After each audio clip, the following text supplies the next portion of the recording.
Now, the 10-minute drill. This is a big one. Brought to you by TireOutlet.com. Wholesale prices, premium service. Let's go, let's go, let's go. Hit it. All right, it is time to rock right now. Going to give you a chance to PWG a little bit later. Can we say what PWG? We used to just freely announce what PWGing was. Is that still appropriate or no? Carol Channing has passed away. Prize whoring Googans is what you are. 97. Carol Channing, I know the name. I wouldn't be able to tell you. You can tell me she was so-and-so. I go, oh, yeah, but Hello, Dolly. Hello, Dolly? Diamond's our girl's best friend. Hello, Dolly. Is that a movie? One of many. Yeah, that's a movie. Might have done it on Broadway. I don't know. Hello, Dolly is what you would do to me if I were being held by terrorists and they had me strung up by my wrists, and then they put Hello, Dolly on the television and made me watch it. That's what Hello, Dolly would be for me. But she's a Broadway star. Gotcha. 97 though. 97. God bless her. People are living longer, aren't they? Gentlemen prefer blondes. I need you to listen. I know everyone says, "Oh, it's no big deal." You know, it's just off season. Make sure you get it right. Yeah. I mean, do we have offensive coordinator candidates that are coming into Jacksonville and then they're meeting with Doug and Tom and maybe Dave and the brass, and then they're going back out to their rental cars and they're leaning out the door and they're puking real fast and then they drive away, never to be heard from again? What's we're taking, Well, I think, listen, if I offered you Cleveland or Jacksonville, what would you take? I'm not even talking about the guys who have moved on. What about the guys that have been offered and are still homeless? Well, have they been offered or they've been interviewed? I mean, that's the... Well, if you're the Jaguars and you won't take either one of those two reasons, then I would suggest that you're I don't know what you're shooting for. Yeah. I mean, to me, Dan, let's be honest. If there is a more ridiculous notion than an NFL interview with this cross-pollination of guys that have worked all over the place for years and years, everyone knows what you get with Darrell Bevell. Right. I mean, if you interview Darrell Bevell, then my assumption is he's going to have the job if he wants it. And then he leaves, so if you interview, it's not like a head coach. I disagree. I think you have to find a better guy. You got to work. I mean, you got to work closely with the guy for the next year. I mean, I need a guy I get along with. I heard you're a good guy. Let's hang out. Let's spend 4 hours together. That's why I'm interviewing you. I just want to see if we're on the same page. I want to talk philosophy. What do you think? Do I totally trust this guy? Do I have to jump? Are you okay if I jump in and say, hey, I really want to run the ball here? Well, let me offer then a counter argument that I would say, because the Jaguars offense is like the bottom of this, like the algae bucket. Mm-hmm. I want someone who's different from me, because I clearly don't know what in the world I'm doing when it comes to developing a consistent offense. Mm-hmm. So, I mean, it annoys me a little bit that they haven't been able to hire an offensive coordinator yet. Okay. Are you going to be underwhelmed if it's a guy you've never heard of who was a quarterback coach in Kansas City, say? Actually, no. Actually, I almost would rather have that guy. Than Bevell or DiFilippo or the two that are, have been interviewed. But, I mean, you got Garrett Kubiak taking offensive advisory roles before he ever even interviews here, Dan. Yeah, I thought he was coming today. But so that says something to me. Well, there's something to be said, yeah clearly. And, again, I don't think it's a blight on – I think there's a couple things. And I don't – has anyone said this is a lame duck staff management? No one's announced that. They want to improve, obviously. So, but I think the perception may be, look, they got to win. They got to win right away, and they don't have a quarterback. What are we going to do? Well, we're going to get a quarterback. Well, who are you going to get? Well, we'd like to get this guy and this guy. Okay, well, there's no guarantees, so I'm going to Cleveland. I don't know. So that's how I'm viewing it. But we'll see what happens. It's not concerning to you at all, though. You don't feel like they're losing any. Do I think like right now? Yeah, I gotta tell you what, Jeff. I will answer that. When did Todd Monken God bless him. Has he accomplished a ton of things? Well, I mean, it's just Tampa Bay's offense was top 10 the last 3 years, but I don't know what they were. Yeah. They damn sure didn't develop their quarterback worth a darn. Like the second most prolific passing yards in the league the last 3 years. That must be because they dropped back to throw it 700 times. Yeah. I think Dirk Cutter was calling some plays there, too, by the way. Yeah. I'm not sure. That's what I mean. Dirk Cutter called the plays. So why? Here's the standpoint. I mean, who have we missed out on that's you're like, oh, gosh, dog. I read a ton of critical things of Gary Kubiak the other day. I phrased the question wrong, I guess. Okay. Yeah. Okay. I'm not saying we missed out on Todd Monken. Right. I'm saying that we've interviewed 3 or 4 guys, and It's time to hire somebody. Right. Yeah, I agree with that. I mean, I want my guys right now. I don't know what they're doing. Here's what I want. Yeah. I want Dave Caldwell, Doug Marrone, Tom Coughlin, the quarterback coach and the offensive coordinator. Yeah. I want them down at that dadgum stadium every day from 5 in the morning till 5 at night, going over every tiptoed step of every quarterback on the planet. Yeah. And I want them for the first time in any of their lives to get it right. That's what I want. Yeah. I want a group of people who can actually pick a quarterback who is worth a crap and draft him and develop him, because I got a lot of respect for a lot of guys down there. I got no trust, respect, or confidence that any of them know what the hell they're doing when it comes to quarterbacks. They re-signed Blake Bortles last year. Yes, they did. So give me any outsider with any knowledge of quarterback just to give me another set of eyes, because our guys can't pick quarterbacks. Glad I answered my question. Yeah, I know. I mean, how does this work? Yeah, I don't know. I'm confused. That's it. That's it for my explosions today. My rant is over. Yeah. So you asked me something, All right, I'll ask a question and then I'll answer it. Adam Gase frightened me yesterday, but oftentimes I'll say this. Crazy eyes? I'll say this. We always scream about coaches or the new guy winning the press conference, and who cares if they win the press conference? We care if they win football games. But when you're Adam Gase and you're coming in with not the greatest fanfare, I mean, the AFC East is the damnedest conference. They all trade each other around to try and catch the Patriots. They even take the Patriots guys, and they can't do it.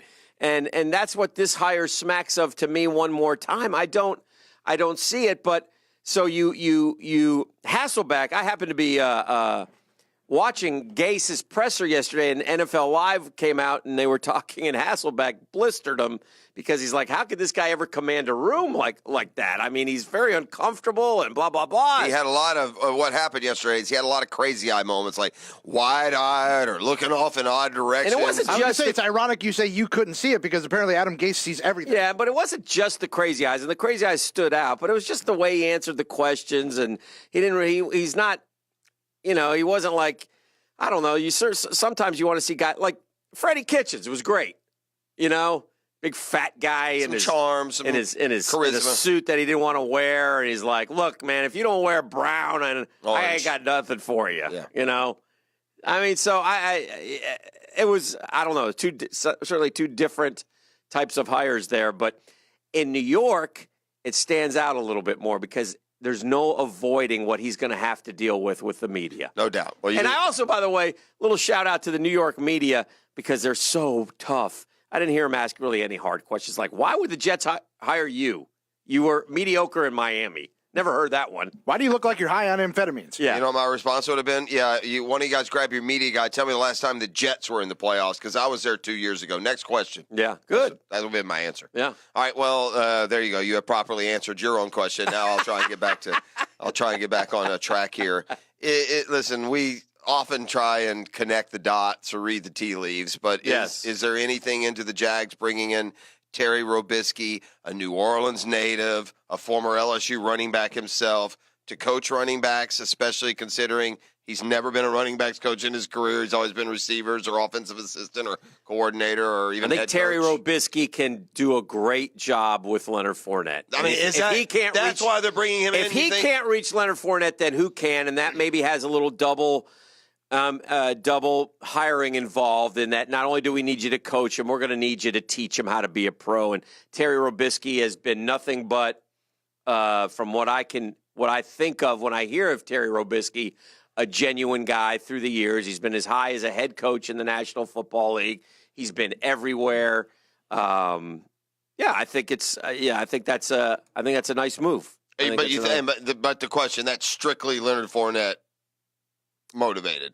I don't know. I think no, because I think Terry Robisky can add. Terry Robisky was a head coach. No, I get that. Offensive coordinator. It's the LSU running, but he's never been a running backs coach. So to take an LSU guy from New Orleans and put him at a position he's never coached, which happens to be the position of your New Orleans. Maybe he can reach him. Yeah. And I think it's a great hire. Yeah. And again, what do we know at this point? I mean, but it looks like, where was he last? Buffalo? Oh God, I don't know. Hold on, let me look. The Redskins, Dan. That's what I always go with Robisky. He's been with the Falcons, He was the with Redskins. Buffalo. Was Robisky not on this staff for a breath? We had his son, didn't we? Brian Robisky played here, didn't he? He was with the Bills in 18. He was with the Titans as the OC in 16 and 17. He was with the Falcons for 7 years. Yeah, the Falcons. He was there a long time. The Dolphins, the Browns, the Redskins, the Raiders, the Raiders. Was he a head coach or no? Did I miss this? No, he was. I think he probably was an interim in Washington. Two places. Yeah, in Cleveland. Washington also. and Cleveland. Yeah. He's won 2 games. Well, he's lost 6. It's halfway home to our season this year. Yes. So anyway, yeah, that's a good hire. Duke lost to Syracuse last night, but they're beat up. Reddish was out with an illness. Jones' kid separated his shoulder. What do you let me ask you this: will Duke win the national championship? Will Duke cut down the nets? Boy, I think they can. There's too many other teams to, if you were asking me, is Duke going to win the ACC tournament or something with less competition, then I would feel more emphatic. Look, it's hard to win with one and done 1 year guys. Right. It's hard. But these injuries don't concern me now. I just get everyone ready, and I try and peak at tournament time. So can they? I still think they can. I still think they would be one of the favorites. I mean, look, basketball is a very singular-driven sport. We have a guy as good as Zion Williamson, and then you add,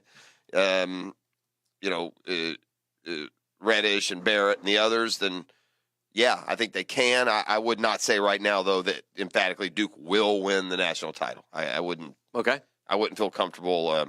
You wouldn't take them against the field? No way. Okay. Now, by the time we get to the tournament, maybe I would. I don't know, but like you said, they're banged. They've got some issues. Although, really, Jones is the point guard. Really, is the only one that's going to be out for any extended time. Reddish was quote ill. I mean, so he's missing the game with the flu or something. So with those three, dude, you've watched them. And those three, if they're really wrong, but hey, let's not kid ourselves. They've lost games. They lost last night. Gonzaga just beat them straight up when Duke was playing great. They beat. So there are teams out there that can play with them for sure. I'll jump in with one more quickie. Okay. All right. And I think I'm going to make this our poll question of the day.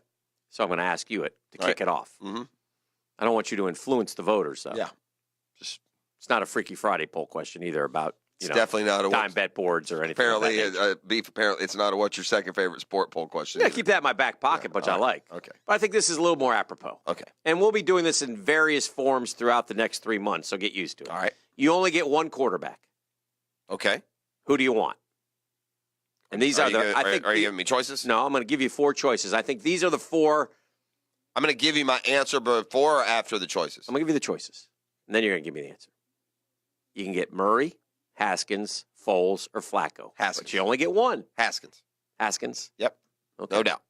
All right. I want the bigger, stronger pocket passer. Do you think there'll be some who say Murray? Do you think there'll be some who say Foles? Do you think there'll be some who say Flacco? I think Foles will win the poll. Yeah. I mean, you do. I think Haskins wins the poll. No, I think Foles wins the poll because a lot more people watch the NFL. Are those 4 the Jags' best bets at quarterback right now? If I gave you... if you're not trading. I mean, those are pretty much free agent or drafted. I know that might have to quote trade for Flacco or... I could put Jones and Greer, and it could be one of those guys. I still don't understand how you can't do a Bortles for Foles, Bortles for... just to include it, and then each of those guys can get those players. Maybe you do. Have them reduce their salaries. So, maybe you do. So you're not playing, in Bortles' case, $18 million to be the backup. Maybe you do. I think that wouldn't be a bad strategy as well. No, I think most people will say Foles because they're more familiar with the NFL. They know he won the Super Bowl. They watched him play well again this year. So I think Foles will win the poll.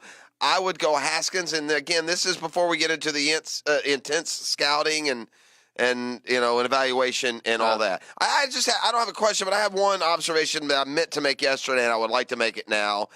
Before we get too much further down the road that we started to go down last week. Okay. Daryl Morey of the Houston Rockets made the proclamation, not the suggestion, not the opinion, the proclamation that James Harden is the best offensive player. Before you go any further, and I like this question, but this sounds like another question that you're going to answer.